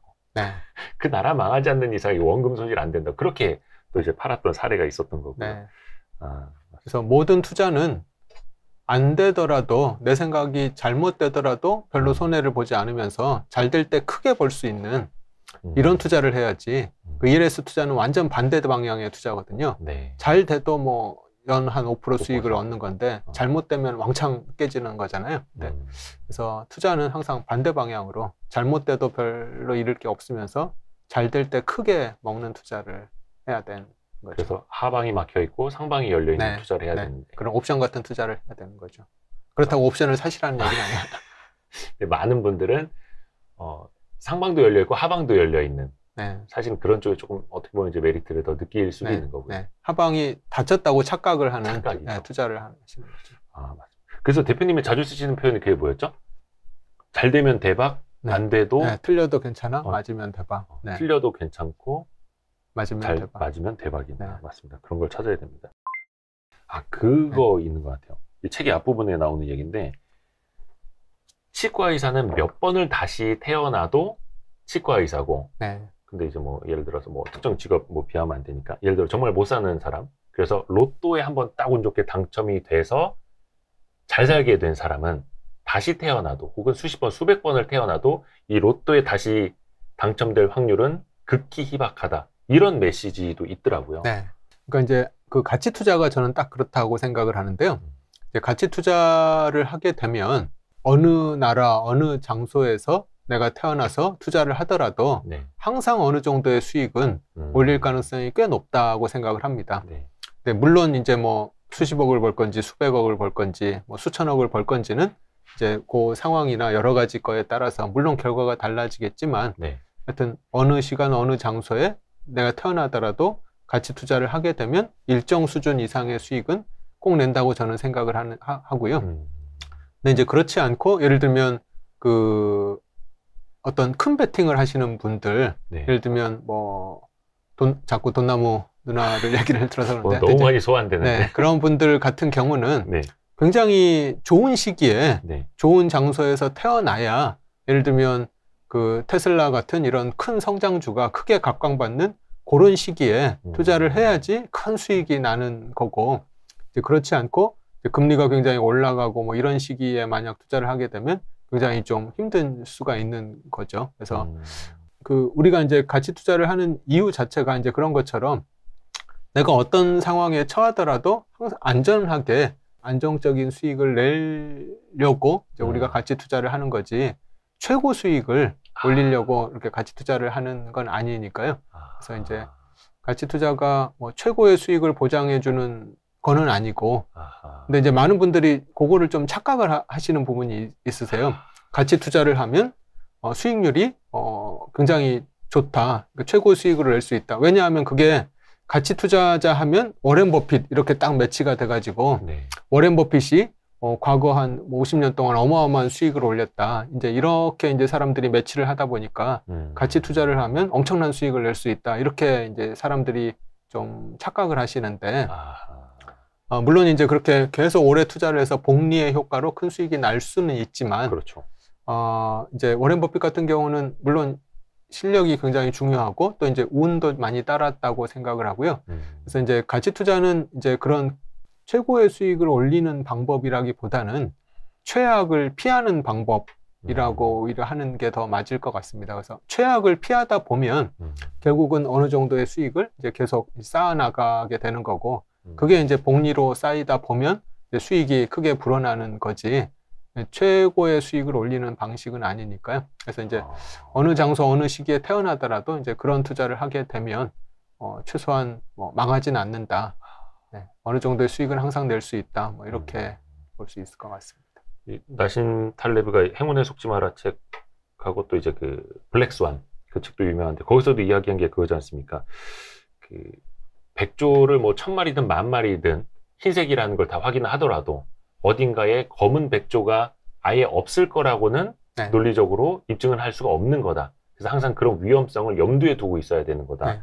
그런 이야기도 맞는 것 같고요. 그래서 가치 투자는 최고의 수익을 쫓는 게 아니라 안정적인 수익을 쫓는. 네, 최악을 피하는 거다. 네. 최악을 피하는. 네. 나한테 닥칠 수 있는. 네, 나한테 닥칠 수 있는 불운을 피하는 게 가치 투자지. 나한테 항상 행운만 올 거라고 베팅을 하는 투자가 아니다. 불운이 오더라도 그걸 최소화시키는. 네. 그게 바로 그 전략이고. 근데 이제 많은 사람들이 그게 잘 안 되는 게 가치 투자는 해야지 하고 싶은데 저쪽에 보면 누가 빨리 가는 거죠. 네. 빨리 가는 거 어떤 종목들 보면 급등하는 게 나타나고 어디서 1년 만에 몇십 %, 뭐 100% 수익을 냈네 이런 뉴스들이 나오다 보니까 흔들릴 수밖에 없는 것 같아요. 네, 맞습니다. 네. 근데 사실 이렇게 운하고 실력 이런 것들을 이야기하는 투자의 대가들도 많은 그 심리학, 정신분석 이런 것들을 많이 인용을 하더라고요. 네, 왜냐면 네. 인간의 본성과 네, 관련된 네. 것 같아서. 위험을 감지하고 위험을 회피하는 그 판단과 관련된 기준은 뇌에서도 이게 사고를 담당하는 것이 아니라 감정을 담당하는 영역에서 판단이 이루어진다 하더라고요. 네. 그래서 더더욱이 사람이 냉정한 그런 판단하기가 더 힘든 것 같고요. 네, 맞습니다. 우리 인간이 이성적인 존재라고는 하지만 이 이성이 그 힘을 발휘하는 경우는 극히 드물거든요. 이 이성이라는 게 뇌를 쓴다는 건데 이 뇌가 우리 몸에서 에너지를 제일 많이 소비하는 게 우리 뇌잖아요. 그래서 에너지를 많이 쓴다는 얘기는 그만큼 피곤하다는 얘기거든요. 그렇죠. 그래서 머리를 쓰면 피곤하니까 우리 인간이 기본적으로는 아까 잠깐 얘기하셨듯이 게으른 존재, 생각을 안 하려고 하는 거죠. 또 이제 매번 모든 일을 할 때마다 생각을 하게 되면 뭐 피곤해서 살 수가 없는 거죠. 그래서 이제 대부분의 우리 행동은 이제 생각 없이 이루어지는 경우가 많고, 근데 이제 주식 투자에서도 우리가 그렇더라는 거죠. 그래서 이제 좀 곰곰이 생각을 하고, 이제 사고 팔고 뭐 이런 걸 해야 되는데, 막 러시아가 우크라이나를 침공했다고 하면, 아, 이게 핵전쟁이 벌어지는 거 아닌가? 이런 공포심이 들면 그냥 곧바로 매도를 하게 되고, 또 뭐 우크라이나 침공으로 곡물 가격이 폭등한다 이런 뉴스를 들으면, 아, 이제 인플레가 엄청나게 심화돼서 스태그플레이션으로 경제가 어려워지는 거 아닌가 생각이 들어서 또 매도를 하게 되고, 근데 이제 그런 감정을 이제 극복을 해야 되는데 사실은 좀 쉽지는 않죠. 그렇게 하려면 사실은 뉴스를 멀리 하는 게 좋습니다. 아니, 나심 탈레브도 책에 그거 썼더라고요. 귀를 틀어 막아라. 그러니까 그 오디세이 항해 그 있지 않습니까? 사이렌의 음악을 듣게 되면은 그 항해하는 선원들이 다 그냥 바다로 막 뛰어내리고 막 이런 거. 그걸 빠지지 않기 위해서 오디세우스가 자신을 돛대에 묵도록 하고 선원들의 귀를 막도록 해서 그 항해를 이제 무사히 끝냈다라는 그 이야기가 딱 맞는 것 같습니다. 근데 귀를 막는 게 사실은 좀 쉽지가 않고 하긴 한데, 나심 탈레브도 한 말이 어디 있더라? 두뇌가 신호와 소음을 구분한다고 해도 나의 가슴은 구분하지 못할 것이다. 이렇게 인정하고 들어가는 거더라고요. 맞습니다. 그래서 나 자신도 신호와 소음을 구분할 수 없을 수 있고 그 하나하나에 흔들릴 수 있는 게 나라는 투자자다라는 것도 어떻게 보면 이제 인식을 하고 그걸 깨려고 노력을 또 해야 되겠고요. 맞습니다. 저도 이렇게 하다 보면은 아까 진짜 뇌가 에너지를 우리 몸에서 한 20-30% 뭐 이렇게 쓴다 하더라고요. 하기 싫은 거죠. 머리 쓰기 싫은 거죠. 판단하기 싫고 생각하기 싫고 뭐지 좀 빨리 됐으면 좋겠고 한데, 그때 이제 계속 자각을 해보는 거죠. 아, 내 몸에서 이런 신호를 보낸다라는 건 무슨 뜻일까? 아, 쉽고 편하게 가려는 거겠구나. 근데 그러다가 사고가 날 수 있겠구나. 그래서 저도 한번 그렇게 자각을 해보거든요. 그리고 저희가 운과 실력이 이 함께 작동하는 게 이 세상이다라는 거를 이제 좀 받아들이면 우리가 투자에서 좀 그 힌트를 얻을 수 있는 부분이 하나 있습니다. 이 책에도 이제 나오는데요. 평균 회귀라는 개념이 굉장히 중요해집니다. 평균 회귀라는 게 다른 말로 하면 사실은 실력으로의 회귀거든요. 평균이라는 게 이제 평소 실력. 평소 실력으로 회귀하는 게 이제 평균 회귀 개념인데요. 예를 들어서 이제 최근에 코로나 사태로 인해 가지고 굉장히 수혜를 본 기업이 몇 군데가 있는데요. 마스크 업체도 초반에 완전히 대박이 났었고, 진단키트 이런 데도 대박이 났었고, 또 하나 대박이 난 기업이 이제 물류회사입니다. 그 HMM, 과거의 현대상선인데요.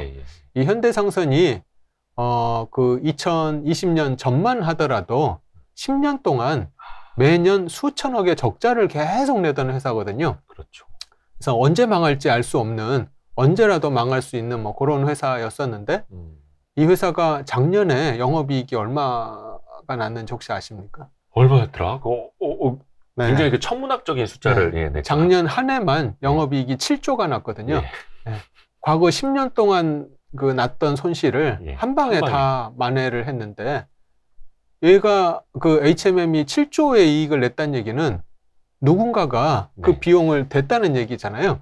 누군가가 그 물류 비용을 그만큼 지불을 했으니까 이 회사가 그렇게 이익이 났을 거잖아요. 그렇죠. 그래서 그 비용을 댄 회사들이 누구냐 하면 그 미국에 수출하는 회사들, 우리나라의 수출 기업들 대부분. 수출 기업들이 물류비가 어마어마하게 증가를 했습니다. 그렇죠. 예를 들면 이제 제가 투자를 하고 있는 한 회사가 있는데, 이 회사가 과거 평상시라면 1년에 물류비가 한 400~500억 정도 드는 회사인데 작년 3분기에만 물류비가 400억이 들었고 한 분기에 작년 4분기에 물류비가 500억이 들었거든요. 평상시라면 1년에 4, 500억 드는 물류비가 분기에 4, 500억이 들어간 거죠. 이제 그런 일이 발생하니까 HMM이 이렇게 떼돈을 버는 거죠. 근데 평균 회기를 이제 생각을 해보면 세상 일이 항상 평소 실력으로 평상으로 복귀를 한다는 게 이제 평균 회기거든요. 그렇죠. 그래서 이제 코로나가 영원히 지속되는 게 아니고 물류 사태가 영원히 지속되는 게 아니면 결국은 HMM의 실적도 과거 수준으로 결국은 회복하게 될 거고, 그 다음에 이제 이렇게 물류비가 그렇게 급증했던 기업들의 물류비도 결국은 정상화가 될 거다. 이제 그게 언제가 될지는 알 수가 없습니다. 그렇죠. 뭐 6개월 후가 될지 1년 후가 될지 뭐 2년 후가 될지 알 수는 없지만 결국은 이제 시간이 지나면 코로나랑 물류 사태가 해결되고 이제 그 부분도 정상화 될 거다. 평균 회기가 일어날 거다라는 거에 베팅을 하는 게 사실은 굉장히 쉬운 투자 방법입니다. 방향은 보이는 거죠. 언제일지 모르지만. 그래서 이제 많은 사람들이 근데 이런 투자를 잘 안 하려고 합니다. 못 합니다. 왜냐하면 당장 고통스러워서 그런가요? 기다려야 되거든요. 이 평균 회기가 일어난다는 건 알지만 이 평균 회기가 언제 일어날지는 모르거든요. 그렇죠. 답답하죠. 깜깜하고. 그래서 이제 이런 투자를 하려면 결국은 뭐 투자를 해놓고 그냥 2, 3년 기다릴 생각으로 그 사이에 결국 평균으로 회귀할 거다라는 거를 믿고 기다리는 투자를 해야 되는데 많은 사람들이 아까 얘기 드렸듯이 수익률 게임을 하려고 하거든요. 그래서 지금 당장 실적이 가장 잘 나오는 예를 들면 HMM 같은 기업을 따라가는 투자를 하려고 하지 이렇게 좀 평균 회기에서 굉장히 지금 안 좋은 상황에 있는 기업을 찾아서 1, 2년, 2, 3년 묻어놓는 투자를 이제 안 하려고 하는 거죠. 근데 사실은 어떤 기업이든지 좋은 상황이 영원히 지속되고 나쁜 상황이 또 영원히 지속되는 그런 경우는 극히 드물다고 할 수 있습니다. 이 세상 일은 한 거의 8, 90%는 대부분 다 평균 회기가 일어나는 곳이 우리가 사는 세상이라서 그 평균 회기에 베팅을 하는 게 사실은 운이 작용하는 세상에서 가장 좀 쉬운 투자 방식 중에 하나가 아닌가 저는 생각을 합니다. 영원히 나쁜 것도 없고 영원히 좋은 것도 없고 또 기업들은 또 턴어라운드를 할 때고 또 턴어라운드 때 투자를 잘하면 그게 이제 막 몇 배 날아가게 돼요. 그러니까 어떻게 보면 HMM사를 이제 예를 들어주셨는데 HMM도 정말 턴어라운드를 잘한 사례였고, 근데 이제 그 끝물까지 이렇게 늦게 따라갔던 분들은 그렇죠. 그 평균 회기 과정에서 또 이제 손실을 보시는 분들이 또 계시는 거고, 그리고 그 평균 회기에 대한 것 또 하나가 아주 우수한 이익률, 아주 우수한 기술력, 업계에서 독보적인 지위가 있는 기업일지라 하더라도 결국은 경쟁자들이 많이 올라와서 이 위에 있는 기업도 조금 평균으로 회귀할 수 있다. 이런 지적도 있지 않습니까? 맞습니다. 물론 이제 그렇지 않은 기업도 물론 있긴 할 텐데요. 그래서 이제 혹시 뭐 벤자민 그레엄하고 워렌 버핏을 많은 분들이 공부를 해보신 분들이 있을 텐데요. 저는 그 워렌 버핏하고 벤자민 그레엄이 결정적으로 갈라지게 되는 부분이 그 부분이라고 저는 생각을 하는데요. 벤자민 그레엄은 이 세상에 있는 기업들은 대부분 평균 회기의 힘에 저항하지 못하니 대부분은 평균 회기를 따르니 그 평균 회기를 믿고 베팅을 하는 게 훨씬 좋다라고 얘기를 하는 게 벤자민 그레엄이고 워렌 버핏은 물론 그 평균 회기의 힘이 굉장히 강하고 많은 기업들이 평균 회기의 힘을 떨쳐내기는 못하지만 극히 일부분의 기업은 평균 회기의 힘을 극복하고 오랫동안 높은 이익을 유지하는 기업이 있다. 그 독점 기업들 좋아하는 예를 들면 코카콜라라든지 질레트라든지 뭐 이런 기업들 같은 경우는 오랫동안 평균 회기의 힘을 저항하고 뭐 20년, 30년 동안 ROE가 뭐 20, 30%가 나오는 이제 그런 실적을 계속 유지하더라는 거죠. 그래서 그레엄하고 버핏하고의 차이점이 그 부분에서 확 갈리죠. 그레엄은 평균 회기를 이용하자는 측면이고 버핏은 평균 회기를 극복할 수 있는 굉장히 우수한 기업을 찾아서 내가 오랫동안 장기 투자를 하겠다는 게 이제 그 두 분의 차이라고 보는데요. 근데 이제 문제는 우리가 그 워렌 버핏처럼 뛰어난 기업 분석 능력이 있고 그런 천재적인 투자자라면 그 평균 회기를 저항해서 오랫동안 좋은 실적을 낼 기업을 찾을 수 있겠지만 대부분의 일반인은 우리가 이세돌이 아니잖아요. 네. 많은 사람들이 다 이세돌이 아니고 다 조코비치가 아니잖아요. 네. 만약에 이세돌이나 조코비치라면 워렌 버핏이 어떻게 보면 그 이세돌이나 조코비치 같은 투자계 인물이거든요. 네. 근데 이제 많은 분들이 본인이 이세돌이나 조코비치가 될 수 있다고는 생각을 못 하는데 워렌 버핏은 또 될 수 있다고 왜 다들 생각을 하시는지 저는 잘 모르겠어요. 그래서 그 워렌 버핏처럼 투자를 하겠다는 얘기는 내가 이세돌이나 조코비치가 되겠다는 얘기랑 똑같은 거거든요. 그래서 이제 물론 이제 그게 개인 성향에 따라 다르긴 할 텐데 저는 그래서 이제 워렌 버핏을 쫓기보다는 우리 평범한 우리 일반인 투자자는 그레이엄의 그 평균회기 원칙을 받아들이는 게 훨씬 더 저는 좋은 방식이다라고 생각을 합니다. 이제 물론 이거는 제 개인적인 생각이라서요. 그게 이제 박성진 대표님의 스타일이기도 하고 그래서 더 이제 좀 분산을 하시는 거고 사실 뭐 우리가 이게 쉽게 생각하는 거일 수도 있는데 버핏이 지금 비중 제일 많은 게 애플이라고 하고 코카콜라에 너무나 유명한 사례고 대표적으로 독점은 아니지만 실질적인 독점을 하는 절대적인 우위를 갖는 기업들이 이제 투자를 하는 사례인데 저는 조금 아쉬운 게 과연 그게 대한민국 주식시장에서도 가능한 방식일까? 왜냐면 우리나라는 또 엄청나게 또 경쟁들이 치열하고 2등, 3등 저 뒤에 있는 기업들도 굉장히 빠르게 또 기술 개발을 해서 치고 올라오는 케이스들이 또 많고 그래서 어떻게 보면 우리나라가 좀 기업들을 봤을 때 평균 회기가 더 빨라서 더 빠르기 때문에 코스닥 같은 경우에도 좋은 밸류에이션을 또 못 받고 기업 평가도 좀 박해지는 것 아닐까라는 개인적인 생각도 좀 하고 있거든요. 그런 차이가 뭐 일부 있을 것 같긴 합니다. 예를 들면 미국은 스테이트 하나가 우리나라하고 뭐 비슷한 규모니까 뭐 예를 들면 이마트는 뭐 우리나라 안에서 이렇게 성장, 이제 우리나라를 다 채울 정도로 성장을 했는데 월마트 같은 경우는 미국에 있는 그 각 스테이트가 우리나라 규모만큼인데 그걸 이제 다 채울 정도로 성장을 하니까 이마트보다 훨씬 오랫동안 성장할 수가 있는 거죠. 이제 물론 이제 그런 차이가 있긴 하겠지만 그럼에도 우리나라 기업들 중에서도 뭐 10년 뭐 이상 꾸준히 성장한 기업들도 물론 나오고 있고요. 그렇죠. 그리고 또 지금 이제 우리나라 기업들도 최근에 제가 뭐 어떤 벤처 기업을 만났는데 그분은 아예 뭐 처음부터 미국 시장에서 뭐 그렇게 기업을 키우려고 아예 생각을 하시더라고요. 그래서 이제 그런 마인드를 가진 뭐 기업들도 꽤 있어서 이제 앞으로는 우리나라 기업이냐 미국 기업이냐 뭐 이런 걸 구분하는 거는 이제 큰 의미는 없다고 보여지는데요. 맞습니다. 하여튼 이제 그런 기업을 찾는 거는 근데 어렵다. 그렇게 오랫동안 꾸준히 성장할 기업을 찾는 거는 정말 쉬운 일이 아니다. 이제 우리가 물론 지나고 나서 결과를 알고 나서 보면 이 기업이 굉장히 이렇게 오랫동안 성장할 기업이었구나 이렇게 후행적으로 알 수는 있지만 그걸 이제 사전적으로 아는 거는 정말 쉽지 않은 일이다. 맞습니다. 지나고 나면은 진짜 저 기업이 대박이네. 쉽게 아는 것 같은데 또 착각에 빠지는 거죠. 하지만 이제 그 미래를 보는 게 더 어렵기 때문에 말이죠. 그리고 또 이제 좀 저는 말씀해드리고 싶은 게 요 운과 실력의 성공 방정식에 나오는 이야기인데 그러면 실력을 높이기 위해서 또 운과 실력의 비중에서 실력적으로 조금 더 뭐라 해야 될까 좀 안정적으로 가기 위해서 이 책에서 권유하는 게 두 가지가 있더라고요. 피드백을 활용하라, 그 다음에 체크리스트를 활용하라 이런 내용이 나오는데 피드백이야 저는 그런 표현을 많이 쓰거든요. 타이거 우즈는 지금도 레슨을 받는다. 그렇게 해서 운동선수들이야 진짜 폼 하나 달라진 거 야구 선수들 3할 타자도 그 다음에 더 좋은 성적을 내기 위해서 또 폼을 바꾸잖아요. 투자의 세계에서도 과연 그게 가능할까? 피드백이라는 게.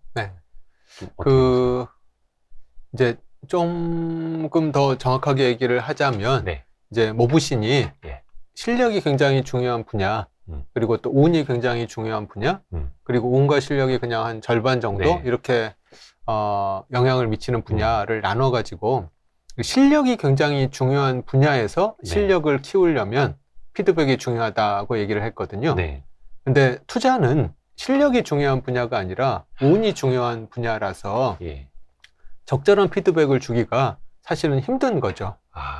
실력이 중요한, 예를 들면 체스를 둔다든지 수영을 한다든지 골프를 한다든지 뭐 골프, 테니스 이러면 자세 교정으로 이런 거는 이제 즉각 피드백을 우리가 줄 수 있는 거죠. 야, 폼이 지금 틀렸어. 이렇게 해야 돼. 하지만 투자는 그렇게 즉각적으로 우리가 피드백을 줄 수가 없거든요. 그래서 그렇게 피드백을 줘서 우리가 즉각적으로 행동을 고칠 수 있는 분야는 실력이 중요한 분야고요.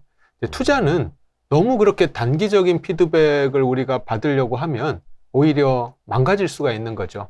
예를 들면 아까도 얘기 드렸듯이 워렌 버핏조차 조롱을 받을 수 있는 게 이 투자 세계인데 당장 뭐 몇 개월 또는 뭐 1, 2년 내가 성과가 안 나온다고 내 투자 방식이 틀렸나? 이런 피드백을 받게 되면 오히려 잘못된 좀만 더 기다리면 이제 성과가 날 수 있는 것 같은데 이제 뭐 빨리 포기해 버릴 수도 있고 이제 잘못된 피드백을 받을 수가 있는 거죠. 그리고 이제 그 체크리스트 같은 경우도 내가 체크리스트를 작성할 수 있다는 얘기는 이제 뭐만 하면 이제 내가 잘 될 수 있다. 이제 이런 거를 내가 뽑아낼 수 있다는 얘기인데 물론 투자에서도 이제 해서는 안 될 것들 뭐 이런 거를 이제 체크리스트를 만들 수 있고 또 이제 어느 정도 뭐 좋은 기업을 찾기 위한 뭐 ROE가 높은 기업이라든지 뭐 최고 경영진이 믿을 만한 기업이라든지 뭐 이런 체크리스트를 만들 수는 있지만 그게 또 곧바로 투자의 성공으로 직접적으로 연결이 되지는 않죠. 왜냐하면 운이 작용을 하는 거라서 아무리 좋은 기업이라고 투자를 했는데 성과는 좀 별 볼 일 없을 수도 있고 이렇게 되는 거거든요. 그래서 실력이 중요한 분야에서는 그렇게 즉각적인 피드백을 받을 수도 있고 체크리스트를 만드는 것도 쉬운데 이렇게 운이 많이 좌우하는 투자에서는 사실은 그런 부분이 좀 어렵다. 그래서 이제 아까 얘기 드린 것처럼 결국은 그 최종적인 결과보다는 과정에 집중을 하는 게 좋다고 얘기를 할 수 있을 것 같습니다. 저 이제 피드백하고 체크리스트라는 게 두 가지를 말씀을 드렸는데 피드백이라는 거 이제 옆에서 코치가 조언해 주는 거 이렇게 떠올리면 될 텐데 사실 투자 세계에서는 투자를 30년 한 고수랑 한 3년 차 어떻게 보면 이제 주린이를 벗어난 사람이 동등해질 수 있는 게 이 기업에 대한 스터디, 기업에 대한 정보가 많으면 사실 그 사람이 더 정보 우위에 있을 수 있는 거죠. 지식 우위, 정보 우위. 제 개인적인 사례를 하나 말씀드리면 제가 한 2, 3년 스터디하고 투자를 한 기업인데 그 기업에 대한 저의 고민을 이야기했어요. 근데 어떤 분이 그래, 거봐. 나도 그런 생각인데 그래서 그 기업은 안 돼. 이런 얘기를 진지하게 나누고 제가 홀랑 팔아버렸거든요. 그 회사가 한 6배 날아갔습니다. 그래서 방금 말씀하신 그런 단기적인 피드백 때문에 망가질 수 있다라는 사례에 너무 이제 확 와닿아가지고요. 그러면 저 이제 그런 질문 드려볼게요. 실력을 키워야 된다라는 거 이제 누구나 이야기를 할 수 있을 텐데 그러면 투자 세계에서 실력을 키운다라는 건 어떻게 해야 하는 거고 투자의 실력이란 과연 무엇을 말하는 것일까? 약간 질문이 추상적일 수는 있는데 좀 대답해 주실 수 있을까요? 저는 이제 가장 좋아하는 투자자가 벤자민 그레엄인데요. 그 벤자민 그레엄이 증권분석이라는 책을 썼는데 그 이제 나중에 벤자민 그레엄을 추종하는 이제 많은 그 후계자들이 그 증권분석 6판인가를 쓰면서 거기 이제 그걸 개정하는 그 개정판을 쓰는 총책임자가 세스 클라만이라는 사람이거든요. 그리고 세스 클라만이 그 책 안에다 어떤 얘기를 썼냐 하면 투자의 비밀은 이미 100년 전에 벤자민 그레엄이 다 밝혔다. 투자의 비밀이라는 게 없다고 얘기를 하고 있거든요. 그래서 어떻게 투자를 해야 되는지는 그 벤자민 그레엄의 현명한 투자자나 증권 분석을 보면 다 나와 있습니다. 그래서 이제 우리가 실력을 키운다는 얘기는 하여튼 이제 그런 책들을 읽으면서 투자의 기본이 무엇인지 그리고 이제 아까 얘기 드린 것처럼 많은 사람들이 이제 그 책을 읽으면서 단순히 어떤 종목 선택 기법이라든지 이런 것들을 공식을 찾기 위해서 이제 그런 책들을 읽는데 그보다 더 중요한 거는 아까 얘기 드렸듯이 그 책에 깔려 있는 철학이 무엇인지 이런 거는 이제 곰곰이 생각을 해보는 게 중요하다고 생각이 되고요.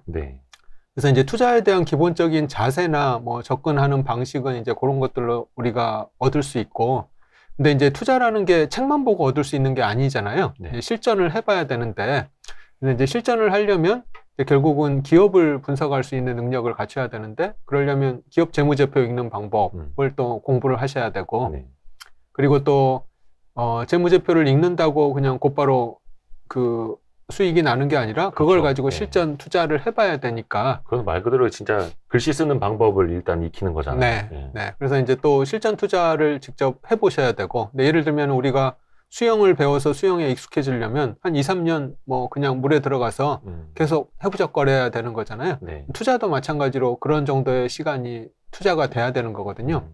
그래서 이제 그런, 하여튼 뭐 예를 들면 공부 잘하려면 어떻게 해야 되느냐라고 물어보시면 결국은 뭐 열심히 공부를 해야 된다라고 답할 수밖에 없는 것처럼 네. 투자도 마찬가지인 것 같아요. 그런 하여튼 이제 그 명절을 읽고 네. 또 재무제표를 읽을 수 있어야 되고 그걸 바탕으로 해서 실제 투자를 해보고 그런 과정을 한 2, 3년 계속 거치면서 조금씩 실력이 쌓이는 거 아닌가. 박성진 대표님 정도 되면은 한국의 세스클라만이라고 불러도 되는 거 아닙니까? 아, 아닙니다. 세스클라만이 그런 이야기 한 적 있어요. 가치 투자의 핵심은 역발상 기질과 계산의 조합이다. 그러니까 철저한 분석. 그리고 아까 이야기하신 것처럼 어떻게 보면은 남들이 주목하지 않는 분야에 가서 이제 기다리는 걸 수도 있을 테고요. 그래서 그렇습니다. 저희는 이제 가치 투자를 지향을 하기는 하는데 저부터도 이제 많이 흔들리고 네. 예, 그래서 계속 그럴 때마다 한 번씩은 좀 떠올려야 되는. 네. 그 역발상 투자라는 게 이제 아까 제가 얘기했던 평균 회귀하고 네. 그 평균 회귀의 개념으로 보면 평균 회귀의 힘에 의해서 지금 굉장히 좀 부진한 또는 불운한 상황에 처해 있는 기업에 투자하자는 게 역발상 투자거든요. 네. 근데 이제 많은 사람들이 이 평균 회귀에서 굉장히 상승세를 타고 있는 기업만을 찾아서 투자하려고 이제 오히려 거꾸로 투자를 하는 경우가 많은 거죠. 갑자기 궁금해서 그런데요. 그래도 박성진 대표님도 뭔가 시세에 탄력받은 기업을 투자도 하실 거 아닙니까? 그래서 제가 지금까지 투자한 경우를 보면 저는 이제 가장 우선순위가 네. 지금 가격에 사도 잃을 게 없는가가 이제 저는 가장 우선순위라서. 그러니까 예를 들어 속된 말로 이렇게 차트가 서 있어도 네. 그러면 이때 못 샀지만 이 가격에 사도 잃을 게 없을 것인가를 계산을 하시는. 네. 네. 그래서 뭐 하여튼 작년 하반기 올해 초 이때 저희가 많이 가지고 있는 게 그 당시에는 이제 시장에서 많이 소외됐던 기업들, 네. 뭐 건설이라든지 뭐 조선, 뭐 손해보험, 뭐 음식료, 뭐 하여튼 이런 기업들을 투자를 저희는 많이 하고 거의 대부분의 포트폴리오가 이제 그런 기업들로 저희는 채워져 있었죠. 뭐 작년 하반기에 이제 그런 기업들이 뭐 거의 주목을 못 받았었거든요. 그래서 근데 이제 그런 기업들에 투자를 하려면 어떤 수익률 게임을 하려고 해서는 안 됩니다. 그냥 기다리는 투자를 해야지 당장 뭐 수익을 내겠다고 하면 그런 기업을 살 수가 없는 거죠. 그래서 더더욱이 또 대표님 같은 경우에는 펀드를 이제 클로징을 해놓고 더 기다려줄 수 있는 투자자분들과 함께 하려고 사실은 하시는 거고요. 저희가 이제 투자 얘기를 했는데 사실은 뭐 인생도 마찬가지라고 생각을 합니다. 네. 그래서 제가 뭐 하여튼 이제 가장 좋아하는 그 속담이라고 해야 되나? 그 운칠기삼이라는 얘기를 좋아하는데요. 제가 살아가면서 이제 정말 깨달은 게 운칠기삼이 정말 맞구나라는 거를 저는 많이 깨닫고 있습니다. 그래서 이제 운이 70%, 실력이 30%. 근데 이제 거기에는 제가 굉장히 공감을 하는데 저는 이제 그 순서는 바뀌었다고 생각을 합니다. 운칠기삼이 아니라 기삼운칠이라고 생각을 하거든요. 그래서 운이 70%만큼 중요한 역할을 하긴 하지만 순서는 기삼이 먼저다. 그래서 이제 내가 실력을 먼저 키우고 기다리고 있으면 운이 올 때 이제 그 운의 힘에 의해서 큰 수익이 날 수 있는 거지. 그래서 이제 그 순서가 좀 잘못됐다고 생각을 하고 있고요. 그리고 또 뭐 하여튼 이제 이런 운이 굉장히 중요하다는 거를 우리가 받아들이면 결국은 좀 세상에 겸손해야 된다.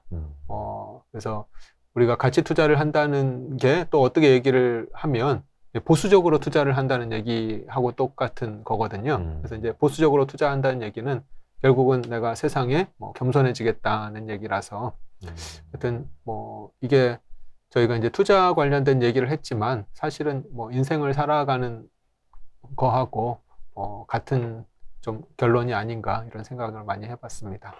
진리인 것 같습니다. 진리.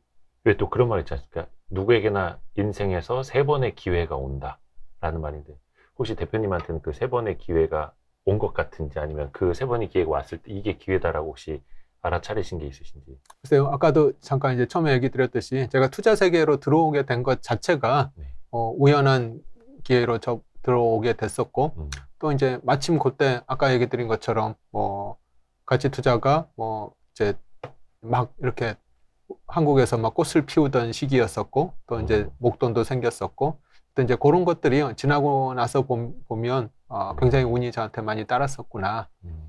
근데 하여튼 그것도 이제 지나고 나서 보니까 이때 운이 있었다 이렇게 느껴지는 거지.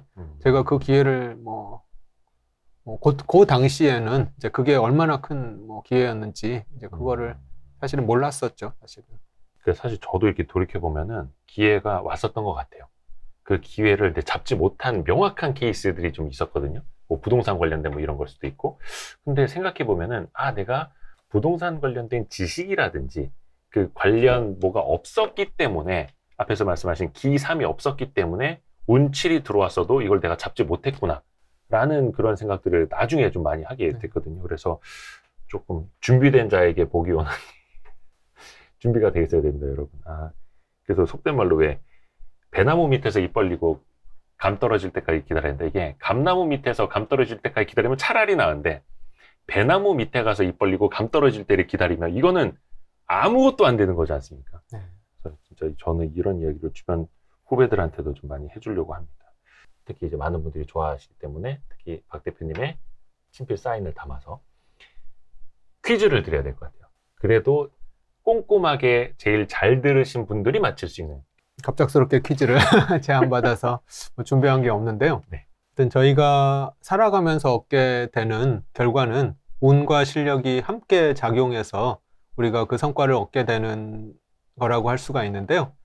그거를 좀 가장 잘 표현하는 사자성어로 제가 이제 그 옛날 사자성어를 제가 인생을 살아가면서 깨달은 바에 따라서 약간 좀 변형해 본 게 있는데요. 혹시 그 사자성어를 아시는 분이 있으시면 댓글을 달아주시면 감사하겠습니다. 순서가 변형된 사자성어입니다, 여러분. 오답 많이 나올 수도 있어가지고 해서 저희가 항상 선착순으로 하는 건 그래도 Y스트릿에 그 알림 설정을 하신 분들께 조금 더 이점을 드리기 위함이고요. 오늘 뭐 한 1시간 40분 정도밖에 녹화를 안 했고요. 오늘 못다한 이야기는 한 번 더 후의를 또 기약하도록 하겠습니다. 오늘 박성일 대표 너무 고맙습니다. 아유, 감사합니다.